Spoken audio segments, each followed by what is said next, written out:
नमस्कार दोस्तों, आ गए हैं हम नए वीडियो के साथ में। और आज बहुत ही अच्छा टॉपिक, जो अपने को बहुत अच्छा लगता है टॉपिक, वो आज टॉपिक अपन पढ़ेंगे। और नए टॉपिक के साथ में इसके बेसिक कॉन्सेप्ट और थ्योरी से रिलेटेड और अपन बहुत कुछ ठीक कर रहे हैं।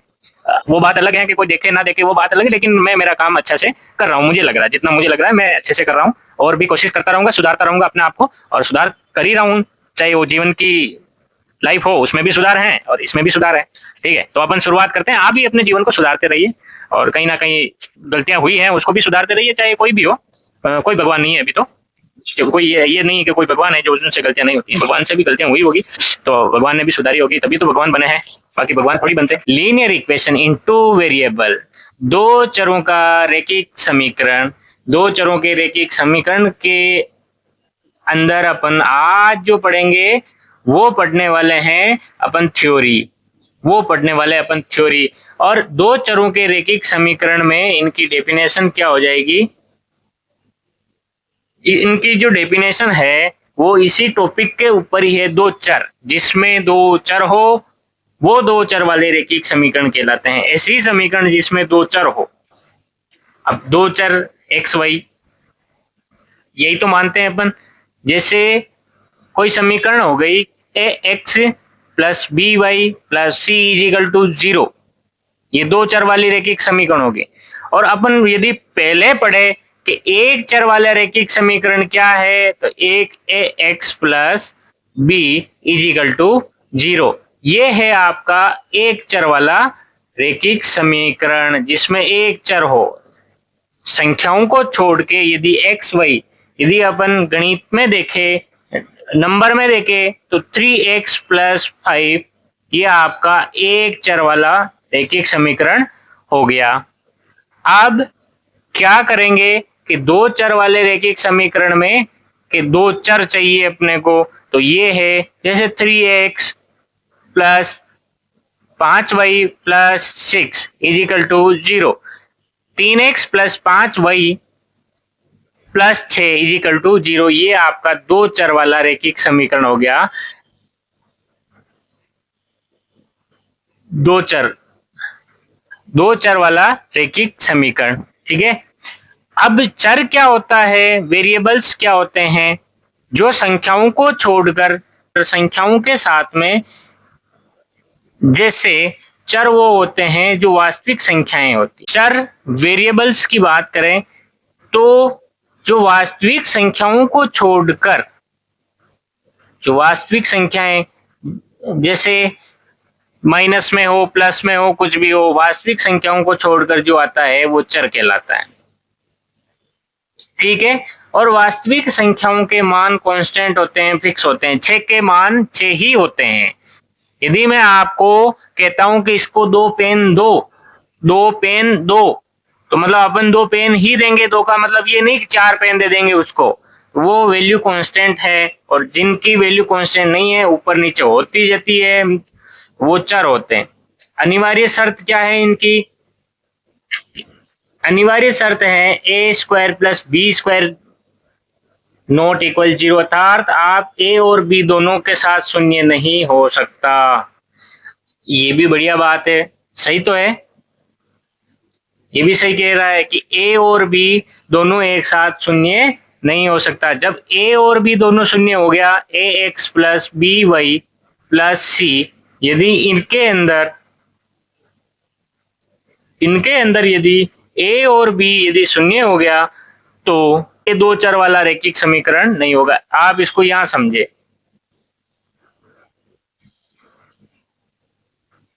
यहां देखो, यहां मैं कहता हूं एक चर वाला,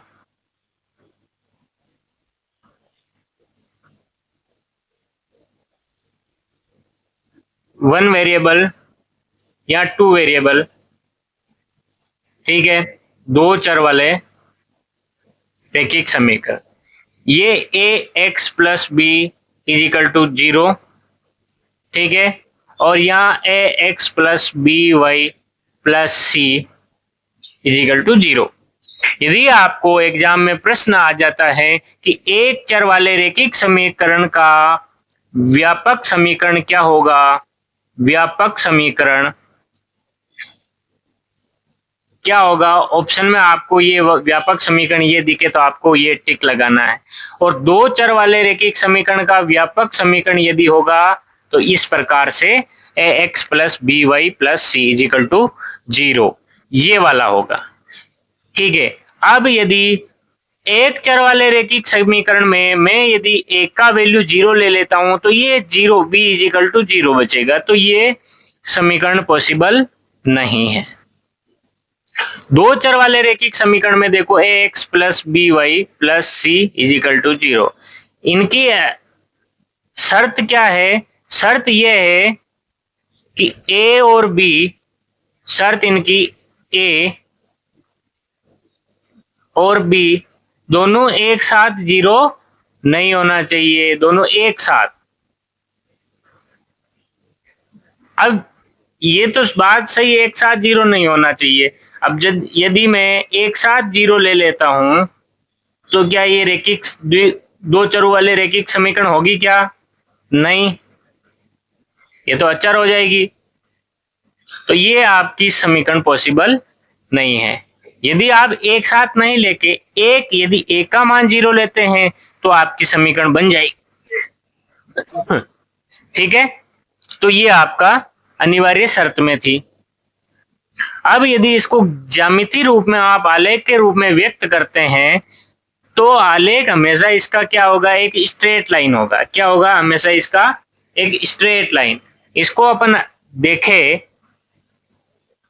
तो आप यहां देखो एक बार यदि मैं इस प्रकार से यदि कोई ग्राफ है, ये x और ये y, यदि मैं इसका ax plus b y plus c is equal to 0 करता हूं तो इसका ग्राफ हमेशा क्या होगा, एक स्ट्रेट लाइन। क्या होगा? सीधी सरल रेखा होगा, एक तरह की क्या होगी, सरल रेखा। जरूरी नहीं इस प्रकार से भी हो, ऐसे भी हो सकती है, ऐसे भी हो सकती है और ऐसे भी हो सकती है, जरूरी नहीं। ठीक है, लेकिन आपकी जो है वो सीधी सरल रेखा होगी, एक ही लाइन में आपकी रेखाएं आ गई। ओके, अब नेक्स्ट क्या है कि इस समीकरण का प्रत्येक हल इसे निरूपित करने वाली रेखा पर स्थित एक बिंदु होता है। एक अकेले समीकरण के अपरिमित रूप से अनेक हल होते हैं। एक सीधी सरल रेखा के अपरिमित रूप से अनेक हल होते हैं। जैसे मैं यदि ये वाली रेखा ले लेता हूं तो इस पे अनंत बिंदु है तो इनके हल भी क्या होंगे, अनंत रूप से होंगे। पेयर ऑफ इक्वेशंस, रैखिक समीकरण युग्म। अब युग्म मतलब जोड़े, दो समीकरणों का जोड़ा, रैखिक समीकरणों के दो समीकरणों का जोड़ा। एक ही दो चरों, थ्योरी पढ़ते हैं, एक ही दो चरों x और y, दो रैखिक समीकरण को एक रैखिक समीकरण युग्म कहा जाता है। इसका यदि अपन स्टैंडर्ड फॉर्म या देखें तो इनका क्या होगा, a1 x plus b1 y plus c1 is equal to 0। देखो x और y के अंदर ही है, लेकिन समीकरण के जो अचर राशि है वो अपन बदल रहे हैं। जो ये अचर राशि है उनको बदल रहे हैं। यहाँ हो जाएगा a2x plus b2y plus c2 is equal to 0। ये दोनों क्या अलग अलग समीकरण हो गए, लेकिन इनका जोड़ा जो है वो रैखिक समीकरण का जोड़ा है। इनका ग्राफ भी बनेगा तो वो रैखिक बनेगा दोनों का, लेकिन सेम नहीं बनेगा, अलग अलग हो सकता है। वो निर्भर करेगा आपके वैल्यू पर, जो जैसी वैल्यू होगी उसी अकॉर्डिंग आपका ग्राफ बनेगा। ठीक है, अब आपको कहते हैं कि इनकी रेखाओं की कंडीशन क्या होगी, स्थितियां क्या होगी। इन रेखाओं की जो स्थिति होगी वो स्थिति क्या हो सकती है, वो स्थिति अपन देखें तो अपन ग्राफ में देखना पड़ेगा। खाली पेज में देख लेते हैं। जैसे ये ग्राफ है, ठीक है, इसमें यदि अपन देखें तो क्या क्या स्थिति हो सकती है दो रेखाओं की। तो दो रेखाओं की स्थिति ऐसी इस प्रकार से भी हो सकती है। इसका मतलब ये हो गया कि ये दोनों रेखाएं क्या है, समान अंतर पर हैं। समान तो हैं, लेकिन इनके बीच का जो अंतर है वो प्रत्येक बिंदु पर क्या है, समान है। प्रत्येक बिंदु पर इनका अंतर क्या है, समान है, इसलिए इनका नाम क्या हो गया, समान अंतर। रेखाएं समान है लेकिन इनके बीच का जो अंतर है वो भी समान है, इसलिए ये समांतर हो गई। दूसरी दूसरी क्या कंडीशन बन सकती है, दूसरी इस टाइप से बन सकती है कि एक रेखा यहां से मैंने गुजारी और दूसरी रेखा यहां से गुजारी, तो ये दोनों रेखाएं आपस में काट रही हैं, इस बिंदु पर यहां पर काट, पी बिंदु पर ये रेखाएं आपस में क्या कर रही हैं, प्रतिच्छेद कर रही हैं। तो मैंने इस काटना प्रतिच्छेद करना तो नाम दे दिया इस रेखा का प्रतिच्छेदी, आपस में प्रतिच्छेदी है तो प्रतिच्छेदी रेखाएं, दूसरी ये प्रतिच्छेद कर रही है। अब स्थिति और क्या बन सकती है, स्थिति एक और बन सकती है कि भाई कोई रेखा जा रही है, जैसे ये रेखा यहाँ से इधर की तरफ जा रही है एक ही बिंदु पर, और दूसरी रेखा भी इसी बिंदु पर इसके ऊपर जा रही है। तो ये रेखाएं देखो बिंदु सबके समान है, अंतर समान, तो आपका जो ये इस रेखा को कहते हैं संपाती, क्या कहते हैं, संपाती रेखाएं कहते हैं। ये आपके जो सॉल्यूशन के जो बनेंगे ये तीन कंडीशन बनेंगे, समांतर, संपाती और प्रतिच्छेद। ठीक है, अब आपको कैसे पता करना है कि कौन सी संपाती बनेगी और कौन सी क्या बनेगी। ठीक है, अपन वापस देखते हैं, थ्योरी की तरफ चलते हैं। जब हम एक ही ग्राफ पर दो रेखाएं खींचते हैं तो केवल तीन स्थितियां ही संभव होती है। अब ये स्थिति आपकी प्रतिच्छेदी स्थिति, इंटरसेक्ट करेगी तो आपकी एक्स के फॉर्म में एक्स ये इस प्रकार से कटेगी। समांतर तो आपकी पटरी की फॉर्म, पटरी कैसी होती है, ये पट्टी की फॉर्म में जो कभी नहीं मिलती है एक दूसरे से। संपाती एक के ऊपर दूसरी रेखा, एक के ऊपर दूसरी रेखा, ठीक है, इस प्रकार से बनेगी। अब देखो, अब मैंने ये आपके लिए बहुत अच्छा काम कर दिया कि ये मैंने टेबल बना दी। अब टेबल बनाने के बाद में आपको देखना है कि आपका काम और कितना आसान हो सकता है। आप क्या करोगे, समीकरण को देख के ही आप बता दोगे कि ये प्रतिच्छेदी है या संपाती है या समांतर रेखाएं हैं। तो आपको ये देखना है, आपको मैंने दो समीकरण दी, दो समीकरण कौन सी थी, रेखीय युग्म समीकरण a1x + b1 y + c1 इस प्रकार की। तो आपको उस समीकरण के अकॉर्डिंग a1/a2 b1/b2 ये आपको देखना है। इसको मैं यदि बाद में समझते हैं, प्रतिच्छेदी रेखाएं कहते हैं। इसका जो हल होगा केवल एक हल होगा। अब प्रतिच्छेदी रेखाएं इस प्रकार से एक्स के फॉर्म में होती है तो एक ही बिंदु पर काटती, तो इसका हल भी क्या होगा, एक, सॉल्यूशन एक ही होगा, अद्वितीय हल होगा और कंसिस्टेंट होगा, संगत होगा। अब दूसरी रेखा है संपाती, संपाती मतलब एक के ऊपर एक रेखा, तो a1/a2 = b1/b2 = c1/c2। ये आपके पास में तीनों इक्वल हैं। जब तीनों इक्वल हैं तो आपकी रेखाएं हो जाएगी संपाती, और इसके हल जो होंगे अपरिमित रूप से अनंत हल हो सकते हैं। एक रेखा ये जा रही है, इसके ऊपर दूसरी रेखा, तो अनंत बिंदु ऐसे हैं कि इसके ऊपर बने हुए हैं, और ये संगत, आश्रित होगी, संगत होगी, कंसिस्टेंट होगी। तीसरी होगी समांतर रेखाएं, समांतर रेखाएं a1/a2 = b1/b2 ≠ c1/c2। ये जो c1/c2 है इसका समान अंतर के कारण आपस में नहीं मिलती है। अब इनका कोई सॉल्यूशन नहीं होगा, भाई कोई सॉल्यूशन नहीं है। जब आपस में कोई मिल ही नहीं रही है तो सॉल्यूशन क्या, कुछ नहीं होगा। भाई जब कोई मिलते हैं तभी तो सॉल्यूशन निकलता है, जब कोई मिल ही नहीं रहा है तो सॉल्यूशन कहां से निकलेगा।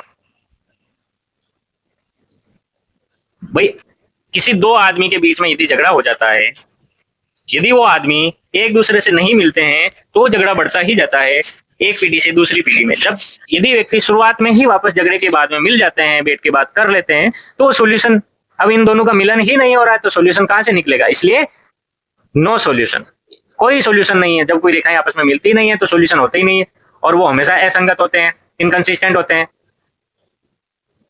उनका उठना बैठा किसी के साथ नहीं होता है। संगत सभी के साथ संगत होते हैं, और असंगत वो अलग ही चलते हैं, अलग ही रामायण है उनकी। तो समझ में आ गया, जो काटती है उनका यूनिक सॉल्यूशन वन सॉल्यूशन होगा, एक सॉल्यूशन होगा, और वो संगत होती है। जब तीनों ही बिंदु समान हो, एक रेखा के ऊपर दूसरी रेखा हो, तो वो संपाती रेखाएं कहलाती है। तब उसके सॉल्यूशन है वो इनफाइनाइट सॉल्यूशन होता है, और वो संगत होती है। तीसरी है कि आपका जो सी बिंदु है वो दोनों बराबर नहीं है, ए और बी तो बराबर है, सी बिंदु बराबर नहीं। अब जिस सी बराबर नहीं है तो वो रेखाएं समांतर है, उनका कोई सॉल्यूशन नहीं, इनकंसिस्टेंट है, असंगत है। ये आपको समझनी है, ठीक है। अब इनके क्या सॉल्यूशन हो सकते हैं, अब अपन इनको रैखिक समीकरण के जो क्या क्या सॉल्यूशन हो सकते हैं, अब इनको सॉल्यूशन निकालने के लिए अपन को क्या क्या मेथड यूज करने हैं ग्राफीय विधि के। अब ग्राफीय विधि मैंने अभी बताया आपको, यदि काटेगी ग्राफ के द्वारा देखेंगे काटी तो एक हल, समांतर तो कोई हल नहीं, संपाती है एक दूसरे के ऊपर है तो अनंत हल। बीज गणितीय विधि, बीजगणितीय विधि के अकॉर्डिंग है अपन सॉल्यूशन निकाल सकते हैं। अब इसके अंदर अपने पास दो मेथड हैं, एक प्रतिस्थापन विधि और एक विलोपन विधि। प्रतिस्थापन विधि और विलोपन विधि ये है ना, ये अपन 10th क्लास में अपन इसको अच्छे तरीके से पढ़ते आए हैं। ठीक है, तो अपन ये विधियां तो अपने को जितना हो सके ग्राफीय विधि या जितना हो सके बड़ा इक्वल करके प्रतिस्थापन या विलोपन विधि से करना है। अपने को कोई पूरा मेथड यूज नहीं करना है। ठीक है, अपन कोई 10th क्लास में नहीं है कि अपने को मेथड से सॉल्यूशन निकालेंगे। जब मेथड से सॉल्यूशन निकालेंगे तो रिजल्ट में अपना भी सॉल्यूशन निकल जाएगा। ठीक है, तो ये आपके रैखिक युग्म के हल की विधियां हो गई। अब देखो अपन ने दो चरों के रैखिक समीकरण अपन ने पढ़ लिए, कैसे होते हैं क्या होते हैं। ठीक है, अब अपने को याद रखना है, जैसे मैं बता देता हूँ, आपको मैं एक एक एग्जांपल दे देता हूँ। एग्जांपल कैसे, जैसे मेरे पास में a1 upon a2 is equal to b1 upon b2। एक आता है a1 upon a2 b1 upon b2 c1 upon c2। एक आता है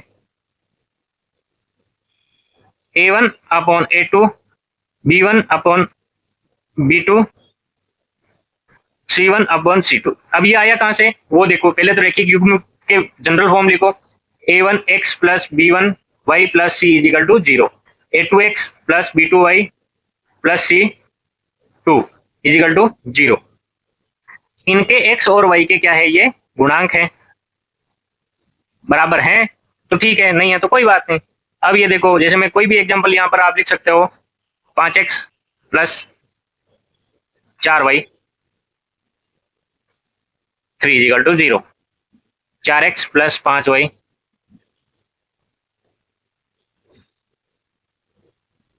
इज इक्वल टू 0। अपने पास में बहुत सारे एग्जांपल हैं, वो अपन आराम से इसमें कर सकते हैं। अपन नई नेक्स्ट क्लास जो होगी अपने बहुत ही अच्छे क्वेश्चन की क्लास होगी, और दो चरों के रैखिक समीकरण की क्लास आपको बिल्कुल 100 में से 100% आपको समझ में आ जाएगी। और कॉन्सेप्ट बेसिक ये तो आपको समझ में आ ही गया होगा, इससे रिलेटेड जो क्वेश्चन आएंगे ना वो तो और ज्यादा समझ में आ जाएंगे। ठीक है, तो मैं तो यही कहना चाह रहा हूँ, यदि क्लास मेरी अच्छी लग रही है तो लाइक शेयर सब्सक्राइब ठोक दीजिएगा और मेरे साथ जुड़े रहिएगा। मिलते हैं नई क्लास में। थैंक यू, धन्यवाद, जय श्री राम।